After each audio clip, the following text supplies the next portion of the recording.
अस्सलामुअलैकुम, मैं हूं अमरीन अली और आप देख रहे हैं वॉइस ऑफ उर्दू।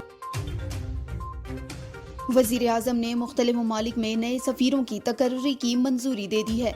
ज़राए के मुताबिक अहमद नसीम वड़ाइच को पुर्तगाल में सफ़ीर, जाहिद हफीज़ चौधरी को ऑस्ट्रेलिया में, पाकिस्तानी हाई कमिश्नर सेल्जोक तारड़ को नेदरलैंड में, इसी तरह सफ़ीर शुजात अली राठौर को स्पेन में सफ़ीर, आमिर शौकत स्विट्ज़रलैंड में सफ़ीर और आमिर खुर्रम राठौर कनाडा में बतौर हाई कमिश्नर तैनात किए जाने की मंजूरी दे दी गई है। वाज़ेह रहे कि ये तमाम शफलिंग वज़ारत ख़ारजा की रूटीन का हिस्सा है और इसी माह मार्च में तमाम तकर्रियां मुकम्मल हो जाएंगी।